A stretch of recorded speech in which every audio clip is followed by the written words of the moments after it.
Hello అండి. Welcome back to my channel. మనకి HDFC bank ఉంది కదా. సో మనకి ఇండియా వైజ్గా హెచ్డిఎఫ్సిలో ఉండే బ్యాంకుల్లో కొన్ని పోస్టులు అయితే భర్తీ చేశారు. ఎలాంటివంటే relationship manager and assistant. So టోటల్గా 500 పోస్టులు అయితే భర్తీ చేశారు. చాలా ఎక్కువగానే పోస్టులు అనేది భర్తీ చేశారు. మనకి ఆల్ ఇండియా ఓవర్గా అయితే ఉన్నాయి. హెచ్డిఎఫ్సి బ్యాంక్స్ బ్రాంచెస్ ఉంటాయి కదా, ఎన్నైతే ఆ బ్రాంచెస్ ఉన్నాయో వాటన్నిటిలో కూడా జాబ్స్ అనేది రిక్రూట్మెంట్ అనేది చేశారు. కాబట్టి దీని యొక్క కంప్లీట్ డీటెయిల్స్ అయితే మనం ఈ వీడియో ద్వారా అయితే తెలుసుకుందాం. చివరి వరకు అయితే చూడండి. సో మీకు ఏమైనా డౌట్స్ ఉంటే కింద కామెంట్ సెక్షన్లో కామెంట్ చేయండి. అలాగే మీ యొక్క క్వాలిఫికేషన్ తగ్గట్టుగా జాబ్స్ అన్ని పోస్ట్ చేస్తుంటాము మన టెలిగ్రామ్ వాట్సాప్ ఛానల్లో. సో మీకు ఇంట్రెస్ట్ ఉంటే మన టెలిగ్రామ్ వాట్సాప్ ఛానల్లో జాయిన్ అవ్వండి. వెంటనే జాబ్ అప్డేట్స్ అన్నీ కూడా అందులో వస్తుంటాయి. సో మీరు కూడా ఫాస్ట్గా అప్లై చేసుకోవచ్చు ఏదైనా జాబ్స్ పడితే. సో అది కింద డిస్క్రిప్షన్ లింక్స్ ఇచ్చాను, చూడండి. ఇప్పుడైతే మన వీడియోలోకి అయితే వెళ్ళిపోదాం. సో ఫస్ట్ ఆఫ్ ఆల్ వచ్చేసరికి ఏంటంటే, ఎక్కడైతే చూడండి recruitment of relationship manager probationary officer programme అనేది ఇచ్చారు. సో ఇక్కడ ఇన్వైట్ ఆన్లైన్ అప్లికేషన్స్ అయితే ఇచ్చారు, అన్నీ కూడా ఇచ్చారు ఇక్కడ. సో మెయిన్ వచ్చేసరికి ఇది HDFC bank recruitment of relationship manager probationary officer programme అనేది ఇచ్చారు. Read this notification carefully before applying అనేది ఇచ్చారు. సో అది అబౌట్ ప్రోగ్రామ్. అసలు ఈ ప్రొఫెషనరీ ప్రోగ్రామ్ అంటే హెచ్డిఎఫ్సి బ్యాంక్లో ప్రొఫెషనరీ ప్రోగ్రామ్స్ ఉంటాయి కదా, ఆ ప్రోగ్రామ్ దాని యొక్క వాట్ అనేది ఇక్కడ ఇచ్చారు, చదవండి మీరు. సో అది అండ్ ఆబ్జెక్టివ్ ప్రోగ్రామ్స్ అయితే ఇచ్చారు. అండ్ ఇక్కడ మనకి ఇంపార్టెంట్ డేట్స్ అనేది ఇచ్చారు. ఆన్లైన్ అప్లికేషన్ స్టార్టింగ్ డేట్ మనకి December 13th ఆల్రెడీ స్టార్ట్ అయ్యింది. And online application end of date ఎప్పుడు, నెక్స్ట్ మంత్ February 7th వరకు అయితే ఇచ్చారు. మినిమం 1 month 5 days ఇట్లా మనకి ఆన్లైన్లో రిజిస్ట్రేషన్ చేసుకోవడానికి హెచ్డిఎఫ్సి బ్యాంక్ వాళ్ళు అయితే ఇచ్చారు. అండ్ ఆన్లైన్ టెస్ట్ డేట్ ఎప్పుడు మార్చి టెంటేటివ్గా అయితే ఇచ్చారు. సో దీనికి ఒక ఆన్లైన్ టెస్ట్ అనేది ఉంటుంది, అది టెంటేటివ్గా మార్చ్ నెలలో అయితే వీళ్ళైతే ఇచ్చారు ఇక్కడ. సో అది and designation scale of appointment. So మనకి ఇక్కడ డిసిగ్నేషన్ ఏంటి, రిలేషన్షిప్ మేనేజరు. సో ఇక్కడ స్కేల్ ఆఫ్ అపాయింట్మెంట్ అంటే ఏంటి, assistant manager, deputy manager, senior manager.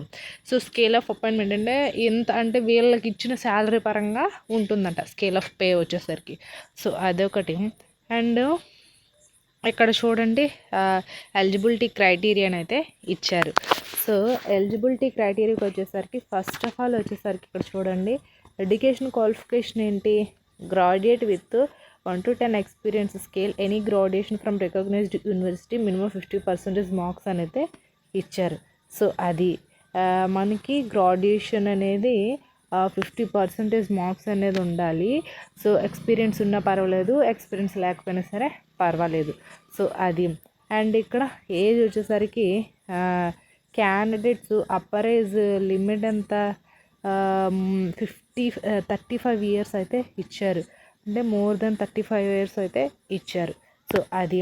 And ఇంకోటి వచ్చేసరికి ఏంటంటే ఇక్కడ క్యాండిడేట్స్ చూడండి, candidates who are meeting the required educational qualification experience stated అనేది above only will be eligible to apply.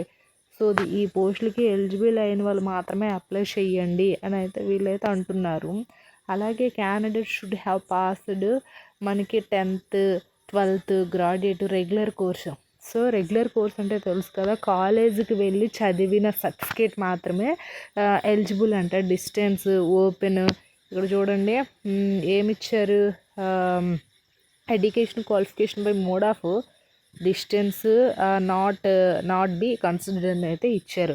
Consider అనేది చెయ్యరంట డిస్టెన్స్ కానీ ఓపెన్ కానీ గ్రాడ్యుయేషన్ ఉండే వాళ్ళకి. ఓన్లీ రెగ్యులర్ కోర్సు కాలేజీకి వెళ్ళి చదివిన సర్టిఫికేట్ ఉంటుంది కదా, ఒరిజినల్ సర్టిఫికేట్స్, వాటిని మాత్రమే వీళ్ళు కన్సిడర్ అనేది చేస్తారంట. సో ఇది రెగ్యులర్ చదివిన వాళ్ళు మాత్రమే అప్లై అనేది చేసుకోండి, ఆ గ్రాడ్యుయేషన్ ఉండే వాళ్ళే. సో అదొకటి. అండ్ ఇంకా ఇక్కడ డీటెయిల్స్ అయితే ఇచ్చారు. 7th CP7 లెవెల్లో మనకి శాలరీస్ అనేది ఉంటుందంట, అదొకటి. అండ్ ఇంకోటి ఏంటంటే ఇక్కడ చూడండి ప్లేస్ ఆఫ్ పోస్టింగ్ అని ఇచ్చారు కదా, anywhere in India, liable for transfer anywhere in India the sole destination of the bank అనేది ఇచ్చారు. సో మనకి ఎనీవేర్ ఇండియాలో హెచ్డిఎఫ్సి బ్యాంక్స్ చాలా ఉన్నాయి బ్రాంచెస్. సో ఆ బ్రాంచెస్లో ఎక్కడైనా సరే జాబ్ అనేది ఉండొచ్చు. మన ఇక్కడ పర్టికులర్గా ఈ ఏరియాలో అనే మాత్రం ఏం లేదు. మన జిల్లాలో, మన రాష్ట్రంలో, అలాగే ఈ స్టేట్ అండ్ మన ఓవరాల్ ఇండియాలో ఎన్ని హెచ్డిఎఫ్సి బ్యాంకులు ఉన్నాయో అక్కడ ఎక్కడైనా సరే జాబ్ రావచ్చు. సో అది. అండ్ ఇంకా ప్యాకేజెస్, ఇక్కడ ప్యాకేజెస్ అయితే ఇచ్చారు. HDFC bank approved by pay scale between మనకి 3 lakh to 12 lakh బేసిస్ అంటే బేసిస్ ద ఎక్స్పీరియన్స్ అయితే ఇచ్చారు.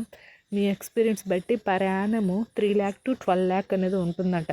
అంటే పర్ మంత్కి స్టార్టింగ్ ఎంత ఉంటుంది మనకి, పర్ మంత్కి ఒక 35-40 ఇట్లా ఉంటుంది స్టార్టింగ్. అట్లా ఎక్స్పీరియన్స్ బట్టి మీకు పర్ మంత్కి 1 lakh కూడా శాలరీ అనేది చేస్తారంట హెచ్డిఎఫ్సి బ్యాంక్ వాళ్ళు. సో అది ఇక్కడ ఇచ్చారు.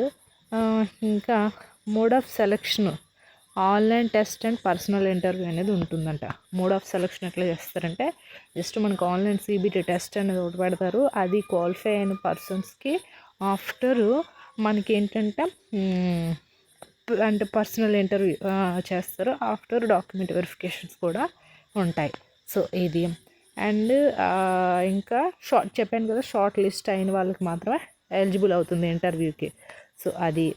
అండ్ ఇంకా చూడండి ఇక్కడ హౌ టు అప్లై అనేది ఇచ్చారు కదా. How to apply detailed guide lines, procedure for applications registration and payment fee, document scan upload. So ఇవన్నీ కూడా వీళ్ళ యొక్క అఫీషియల్ వెబ్సైట్ లింక్ ఉంది కదా, ఈ అఫీషియల్ వెబ్సైట్లో లింక్లోకి వెళ్ళి మీరు రిజిస్ట్రేషన్ అనేది చేసుకోవచ్చంట.